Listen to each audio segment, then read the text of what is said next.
ऋषि विश्वामित्र ने इस प्रकार कथा सुनाना आरंभ किया। पर्वतराज हिमालय की अत्यंत रूपवती, लावण्यमयी एवं सर्वगुण संपन्न 2 कन्याएं थीं। सुमेरु पर्वत की पुत्री मैना इन कन्याओं की माता थी। हिमालय की बड़ी पुत्री का नाम गंगा तथा छोटी पुत्री का नाम उमा था। गंगा अत्यंत प्रभावशाली और असाधारण देवी गुणों से संपन्न थी। वह किसी बंधन को स्वीकार न कर मनमाने मार्गों का अनुसरण करती थी। उसकी इस असाधारण प्रतिभा से प्रभावित होकर देवता लोग विश्व के कल्याण की दृष्टि से उसे हिमालय से मांग कर ले गए। पर्वतराज की दूसरी कन्या उमा बड़ी तपस्वी थी। उसने कठोर एवं असाधारण तपस्या करके महादेव जी को वर के रूप में प्राप्त किया। विश्वामित्र के इतना कहने पर राम ने कहा, हे भगवान, जब गंगा को देवता लोग सुरलोक ले गए तो वह पृथ्वी पर कैसे अवतरित हुई और गंगा को त्रिपतगा क्यों कहते हैं? इस पर ऋषि विश्वामित्र ने बताया, महादेव जी का विवाह तो उमा के साथ हो गया था, किंतु 100 वर्ष तक भी उनके किसी संतान की उत्पत्ति नहीं हुई। एक बार महादेव जी के मन में संतान उत्पन्न करने का विचार आया। जब उनके इस विचार की सूचना ब्रह्मा जी सहित देवताओं को मिली तो वे विचार करने लगे कि शिव जी के संतान के तेज को कौन संभाल सकेगा। उन्होंने अपनी इस शंका को शिव जी के सम्मुख प्रस्तुत किया। उनके कहने पर अग्नि ने यह भार ग्रहण किया और परिणाम स्वरूप अग्नि के समान महान तेजस्वी स्वामी कार्तिकेय का जन्म हुआ। देवताओं के इस चरण से उमा के संतान होने में बाधा पड़ी तो उन्होंने क्रोधित होकर देवताओं को श्राप दे दिया कि भविष्य में वे कभी पिता नहीं बन सकेंगे। इस बीच सुरलोक में विचरण करती हुई गंगा से उमा की भेंट हुई। गंगा ने उमा से कहा कि मुझे सुरलोक में विचरण करते हुए बहुत दिन हो गए हैं। मेरी इच्छा है कि मैं अपनी मातृभूमि पृथ्वी पर विचरण करूं। उमा ने गंगा को आश्वासन देते हुए कहा कि वे इसके लिए कोई प्रारंभ अवश्य करेगी। वत्स राम, तुम्हारी ही अयोध्यापुरी में सागर नामक एक राजा था। उसका कोई पुत्र नहीं था। सागर की पटरानी केशनी विदर्भ की पुत्री थी। केशनी सुंदर, धर्मात्मा और सत्यपरायण थी। सागर की दूसरी रानी का नाम सुमति था, जो राजा इष्टनेमि की कन्या थी। दोनों रानियों को लेकर महाराज सागर हिमालय के भृगुपत्र श्रेणी नामक प्रांत में जा पुत्र प्राप्ति के लिए तपस्या करने लगे। उनकी तपस्या से प्रसन्न होकर महर्षि भृगु ने उन्हें वर दिया कि तुम्हें बहुत से पुत्रों की प्राप्ति होगी। दोनों रानियों में से एक का केवल एक ही पुत्र होगा, जो कि वंश को बढ़ाएगा, और दूसरी के 60,000 पुत्र होंगे। कौन सी रानी कितने पुत्र चाहती है, इसका निर्णय वे स्वयं आपस में मिलकर कर लें। केशनी ने वंश को बढ़ाने वाले एक पुत्र की कामना की और गरुड़ की बहन सुमति ने 60,000 बलवान पुत्रों की। उचित समय पर रानी केशनी ने असमंजस नामक पुत्र को जन्म दिया। रानी सुमति के गर्भ से एक तंबू निकला, जिसे फोड़ने पर छोटे छोटे 60,000 पुत्र निकले। उन सबका पालन पोषण घी के घड़ों में रखकर किया गया। कालचक्र बताया गया और सभी राजकुमार युवा हो गए। सगर का ज्येष्ठ पुत्र असमंजस बड़ा दुराचारी था और उसे नगर के बालकों को सरयू नदी में फेंक कर उन्हें डूबता हुआ देखने में बड़ा आनंद आता था। इस दुराचारी पुत्र से दुखी होकर सागर ने उसे अपने राज्य से निष्कासित कर दिया। असमंजस के अंशुमन नाम का एक पुत्र था। अंशुमन अत्यंत सदाचारी और पराक्रमी था। एक दिन राजा सागर के मन में अश्वमेध यज्ञ का ख्याल आया। इस विचार को कार्य रूप में परिणत कर दिया। राम ने ऋषि विश्वामित्र से कहा, गुरुदेव, मेरी रुचि अपने पूर्वज सागर की यज्ञ गाथा को विस्तार पूर्वक सुनने में है, अतः कृपा करके इस वृत्तांत को पूरा सुनाइए। राम के इस तरह कहने पर ऋषि विश्वामित्र प्रसन्न होकर कहने लगे, राजा सागर ने हिमालय एवं विंध्याचल के बीच की हरी भरी भूमि पर एक विशाल यज्ञ मंडप का निर्माण करवाया। फिर अश्वमेध यज्ञ के लिए शाम कर्ण घोड़ा छोड़कर उसकी रक्षा के लिए पराक्रमी अंशुमन को सेना के साथ उसके पीछे पीछे भेज दिया। यज्ञ की संभवतः सफलता के परिणाम की आशंका से भयभीत होकर इंद्र ने एक राक्षस का रूप धारण करके उस घोड़े को चुरा लिया। घोड़े की चोरी की सूचना पाकर सागर ने अपने 60,000 पुत्रों को आदेश दिया कि घोड़ा चुराने वाले को पकड़कर या मारकर घोड़ा वापस ले आओ। पूरी पृथ्वी में खोजने पर भी जब घोड़ा नहीं मिला तो इस आशंका से कि किसी ने घोड़े को तहखाने में ना छुपा रखा हो, सगर के पुत्रों ने संपूर्ण पृथ्वी को खोदना आरंभ कर दिया। उनके इस कार्य से असंख्य भूमितल निवासी प्राणी मारे गए। खोदते खोदते वे पाताल तक जा पहुंचे। उसके इन कृत्य की देवताओं ने ब्रह्मा जी से शिकायत की। तब ब्रह्मा जी ने कहा कि ये राजकुमार क्रोध एवं मद में अंधे होकर ऐसा कर रहे हैं। पृथ्वी की रक्षा कर दैत्य कपिल पर है, इसलिए वे इस विषय में कुछ ना कुछ अवश्य करेंगे। पूरी पृथ्वी को खोदने के बाद भी जब घोड़ा और उसको चुराने वाला चोर नहीं मिला तो निराश होकर राजकुमारों ने इसकी सूचना अपने पिता को दी। रुष्ट होकर सागर ने आदेश दिया कि घोड़े को पाताल में जाकर ढूंढो। पाताल में घोड़े को खोजते खोजते हुए सनातन वासुदेव कपिल के आश्रम में जा पहुंचे। उन्होंने देखा कपिल देव आंखें बंद किए बैठे हैं और उन्हीं के पास यज्ञ का वह घोड़ा बंधा हुआ है। उन्होंने कपिल मुनि को घोड़ों का चोर समझकर उनके लिए अनेक दुर्वचन कहे और उन्हें मारने के लिए दौड़े। सगर ने इन कुकृत्यों से कपिल मुनि की समाधि भंग हो गई।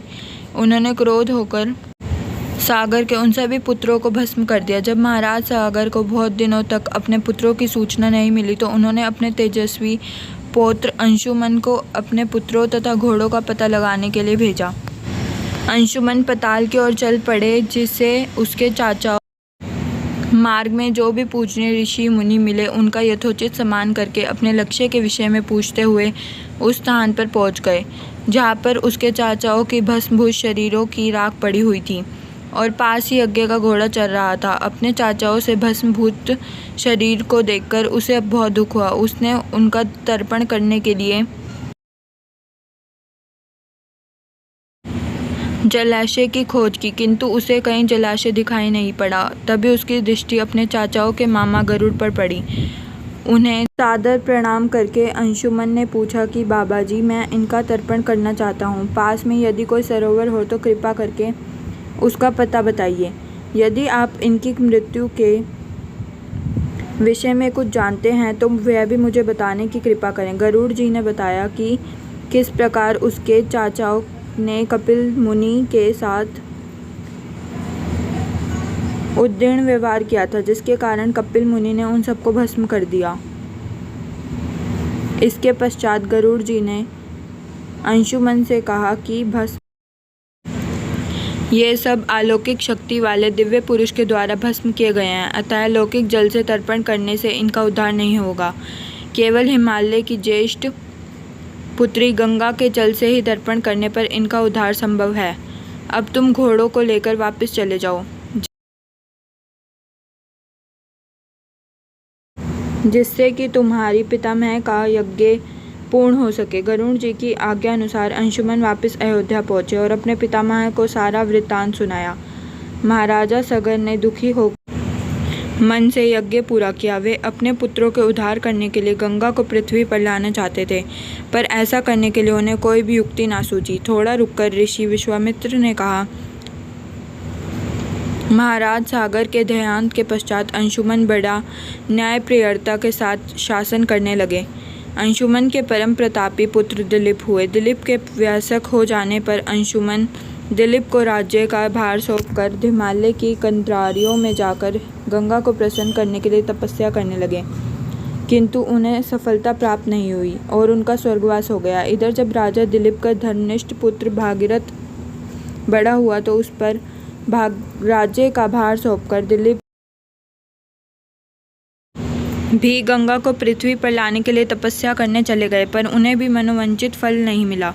भागीरथ बड़े नरेश थे, किंतु उनके कोई संतान नहीं हुई। इस पर वे अपने राज्य का भार मंत्रियों को सौंपकर स्वयं गंगावतरण के लिए गोकर्ण नामक तीर्थ पर जाकर कठोर तपस्या करने लगे। उनकी अभूतपूर्व तपस्या से प्रसन्न होकर ब्रह्मा जी ने उन्हें वर मांगने के लिए कहा। भागीरथ ने ब्रह्मा जी से कहा, हे प्रभु, यदि आप मुझ पर प्रसन्न हैं तो मुझे यह वर दे दीजिए कि सागर के पुत्रों को मेरे प्रयत्नों से गंगा का जल प्राप्त हो, जिससे कि उनका उद्धार हो सके। इसके अतिरिक्त मुझे संतान प्राप्ति का भी वर दीजिए, ताकि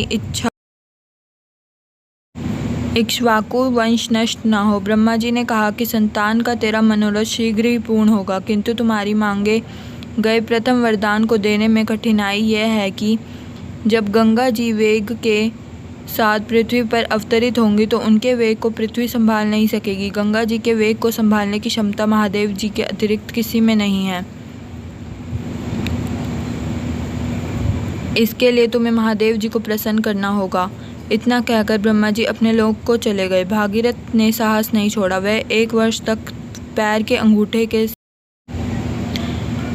सहारे खड़े होकर महादेव जी की तपस्या करते रहे। केवल वायु के अतिरिक्त उन्होंने किसी अन्य वस्तु का भक्षण नहीं किया। अंत में इस महान भक्ति से प्रसन्न होकर महादेव जी ने भागीरथ को दर्शन देकर कहा कि हे भक्त श्रेष्ठ, हम तुम्हारी मनोकामना पूरी करने के लिए गंगा जी को अपने मस्तक पर धारण करेंगे। सूचना पाकर विवश होकर गंगा जी को सुरलोक का परित्याग करना पड़ा। उस समय वे सुरलोक से कहीं जाना नहीं चाहती थी।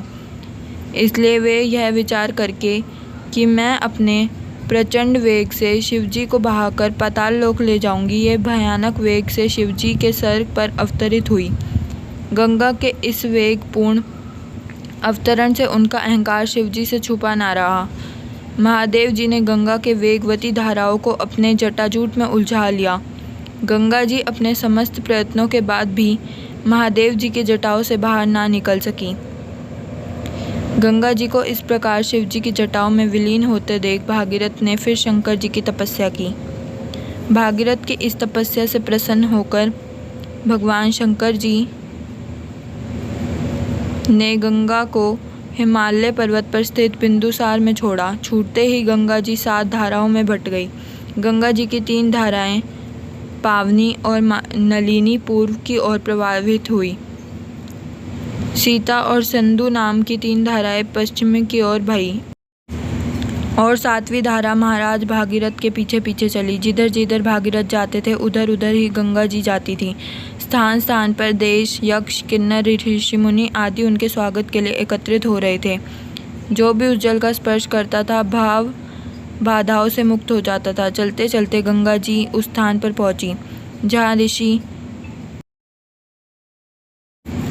जैनु यज्ञ कर रहे थे। गंगा जी अपने वेग से उनका यज्ञशाला को संपूर्ण सामग्री के साथ बहाकर ले जाने लगी। इससे ऋषि को बहुत क्रोध आया और उन्होंने क्रोधित होकर गंगा का सारा जल पी लिया। यह देखकर समस्त ऋषि मुनियों को बड़ा विस्मय हुआ और वे गंगा जी को मुक्त कराने के लिए उनकी स्तुति करने लगे। उनकी स्तुति से प्रसन्न होकर जनेऊ ऋषि ने गंगा जी को अपने कानों से निकाल दिया और उन्हें अपनी पुत्री के रूप में स्वीकार कर लिया। जब से गंगा जाह्नवी कहलाने लगी। इसके पश्चात वे भागीरथ के पीछे चलती चलती समुद्र तक पहुंच गई और वहां से सागर के पुत्रों का उद्धार करने के लिए रसातल में चली गई। उनके जल के स्पर्श से भस्मभूत हुए सागर के पुत्र निष्पाक होकर स्वर्ग गए। उस दिन से गंगा के 3 नाम हुए, त्रिपतगा, जाह्नवी और भागीरथी।